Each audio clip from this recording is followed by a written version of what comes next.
As a young woman growing up in Kansas, I was in 4-H, and it was a big part of my life. And so naturally I wanted to go to K-State, which was a land-grant university. And my parents were in extension, and so they were very involved in both 4-H and the whole idea of the land-grant system and what it did for the farmers. And so I went to K-State. I knew that I wanted to be either a teacher or a home ec educator, and I ended up graduating from K-State.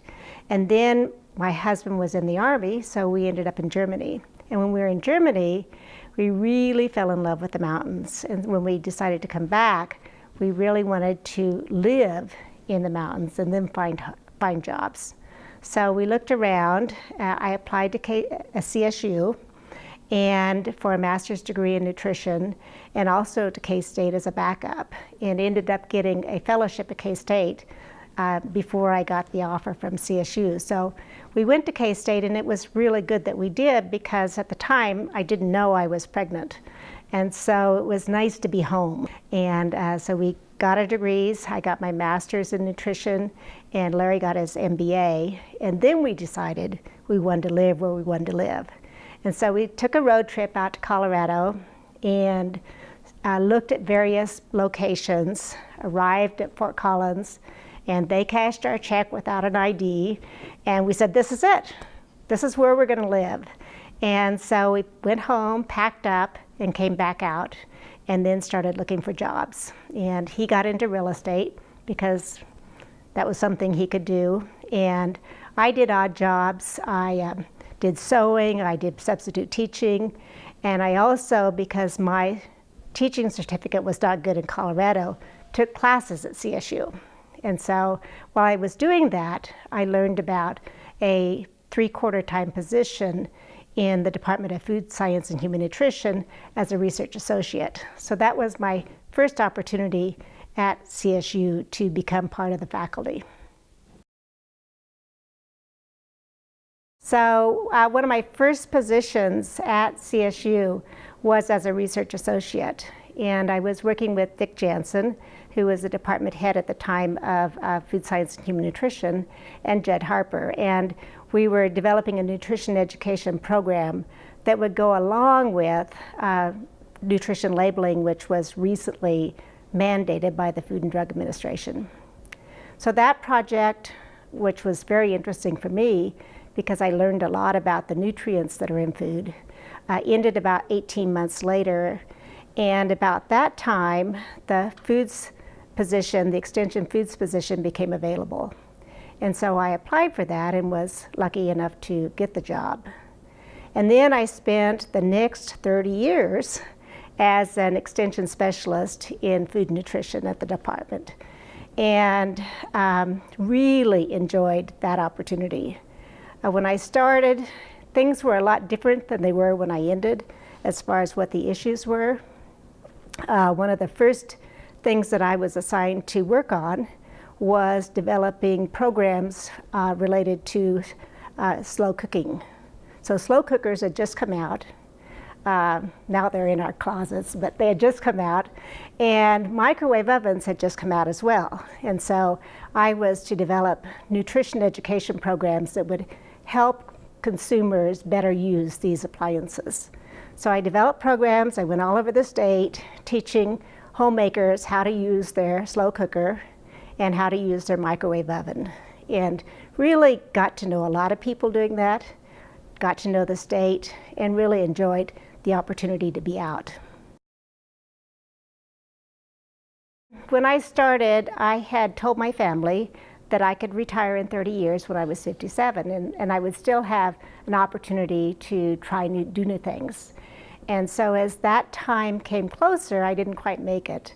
But my mother was having some health issues, and so in 2006, I applied to go on what we call transitional, which and was accepted to do that. So it was a program where you worked half-time, which was wonderful for me because it gave me the chance to end up ending some of my research projects and finishing them out, finishing out my grad students.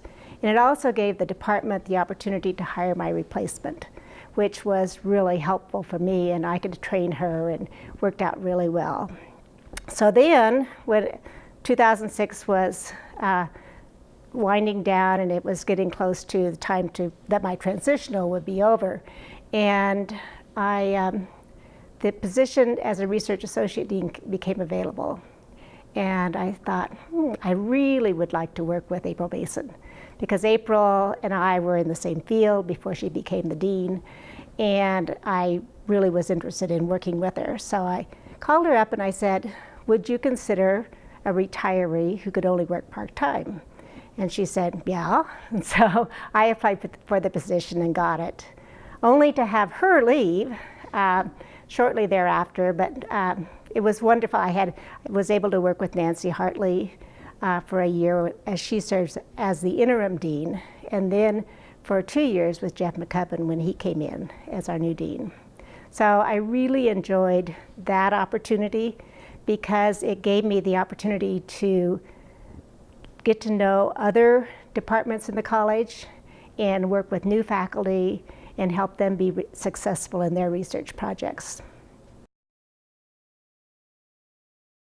Well, I think my interest really started when I was a child. I grew up on a farm in Kansas and was a very picky eater. Not sure why. I think it was because of my father. He was also a picky eater. And so if he didn't eat anything, I didn't think I needed to eat it either. And so as a result, I ended up with anemia as a child. And so when I was 10, my mother got me into 4-H. And that was really an important in my development. I took some cooking classes, I took sewing classes, I learned a lot of different things in 4-H. And on my foods record, one of the questions that they asked you was, what new foods had you learned to eat? And so that really started me down the path of trying new foods because I wanted to fill something in. And the first thing I wrote down was carrots, which eventually became my favorite food. Before that, I would never touch a carrot. So that was 4-H. That really got me into nutrition. I was very concerned about that actually what you eat may affect your health. That was kind of a new thought to me. And so I began to study nutrition and became very interested in it. And when I was in high school, I actually did a radio program on nutrition topics, and that really piqued my interest in education and also in being in the home ec area. When I was in college, I ended up getting into home ec ed, and really I went to K-State, and you really had your choice between, as a woman at that time, the major fields for women were either nursing or they were home economics or education. And K-State didn't have a nursing program, so I ended up in home economics education and really enjoyed that and thought that I wanted to be either a home ec teacher or a extension educator. And as it turned out, I ended up in higher ed and doing both extension education and teaching. And that, for me, was really a wonderful opportunity. This column was actually started by Dick Dowdy, who was my colleague in the nutrition end of the department. And he was also an extension specialist, and he started a column just with the Coloradoan. And then he left about 6 months later to take a position as a department head in University of Missouri. So I took over the column. And with the help of the Extension Communications Department, we grew that column to 20 newspapers and a weekly column and on various different topics, including the Fort Collins Coloradoan, the Loveland Herald, the Denver Post were all carriers of the column. And what I enjoyed most about doing the column was that it gave me the opportunity to look at a topic and try and figure out how to give advice about the topic in 500 words or less. And that was really interesting for me. I can't say that I had a special column that I enjoyed the most, because I really enjoyed almost all of them. I could take a topic like apples, and in the fall write about how to make the best use of the apples that were fresh at that time. Or in October, how to give something out besides candy to the trick-or-treaters, and in the new year, how to set your New Year's resolutions so that they also included healthy eating. So it was really a fun thing to do, and I thoroughly enjoyed the opportunity to do the writing. I did it for 30 years until I went on transitional, and then Sherry Perriman picked it up, and she did it till she retired, and now Melissa Wadowik does the column. But instead of a weekly, it's become a monthly, and that's much more manageable. Oh, there's been so many shifts in nutrition and in food safety from when I started in the 70s. Both when Jennifer Anderson and I first started, the things that we were worried about mostly were vitamins and minerals. And obesity was not an issue, especially with children. Obesity was an issue with adults, but not with children. And food safety was really more about extending the shelf life of your food rather than protecting yourself from bacteria and pathogens. And in about the late 80s, things started to change. And especially in food safety, things changed because we were having more of a global food supply. So people would become ill in several states with the same problem. And we also learned how to, trace foodborne illnesses, and we had better techniques to connect the dots between one outbreak in one state and another outbreak in another state. And so people became more concerned about their food supply. Some of it was very justified.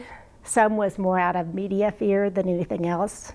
We had the Alar scare, which was about a pesticide on apples. It was mostly a trumped up problem, but we also had the outbreak with E. coli that was associated with hamburgers, and so there were real concerns and there were media splashes. And so at the time I was doing a sabbatical in Washington, D.C., and the person that I was working with really said what we really need to do is learn how to communicate about these risks. So I immersed myself in risk communication and really began to develop a whole different way of thinking about how you work with the media and how you work with consumers, which was much more than just telling people what they needed to do, but also listening first to their concerns, understanding them, acknowledging them, and then trying to, if the company made a mistake, acknowledging the mistakes that they made, and then helping people move forward.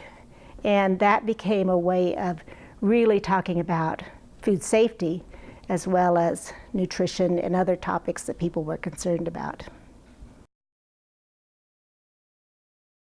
I'm real proud of the column. I think that it's fun to go to the grocery store and have someone say, oh, I had your column on my refrigerator and that sort of thing. I'm also very proud of the 60+ graduate students that I was able to mentor, and proud of what I was able to do in risk communication and also in food safety education.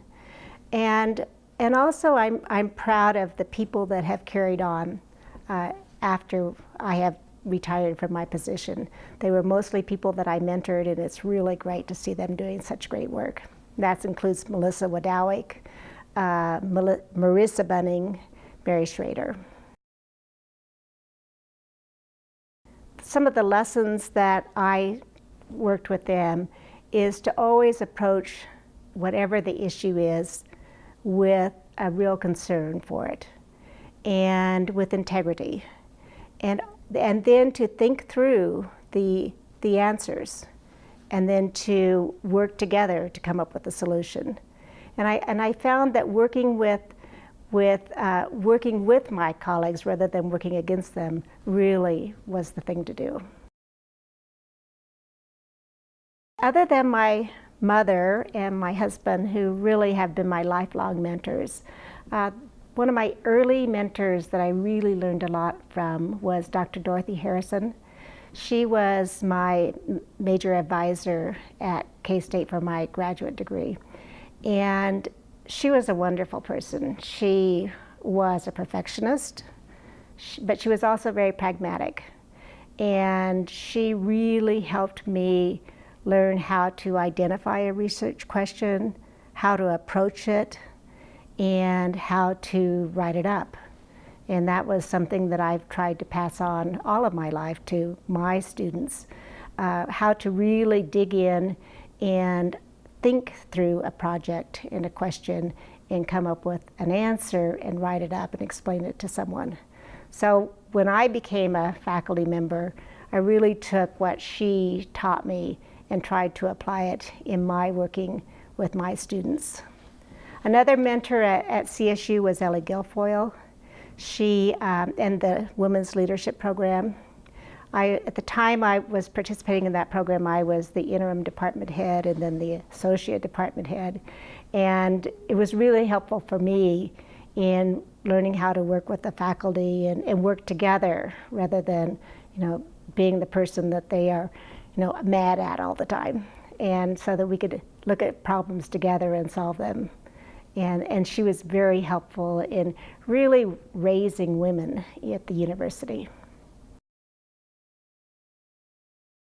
I think Dr. McCubbin is an up-and-coming leader at CSU. But I also think that I'm really proud of Melissa Wadowik and what she's doing with the Nutrition Center, of the work that Marisa Bunning is doing in really taking the food safety work that I did and taking more of a farm-to-table approach, which is very apropos for now, as we're learning more about local foods and trying to get away from corporate farms. And so I'm very proud of those folks. And really, I thoroughly enjoyed my time as Associate Research Dean because of all the young faculty I got to know and to be able to help mentor them and help them be successful with their research. And it's fun to watch them grow. The one point of advice that I always have lived by and often give out is wherever you are, be there. And that's kind of a strange phrase, but what I mean by that is be present. And I think this is an issue today with our devices. You can be at a place and not be present, but it's important to be present and to be involved, to volunteer, to be grateful for what you have, and also to look for opportunities and to take those opportunities when they present themselves. And if you do that, you're going to be successful and you're going to be happy and proud of what you're doing.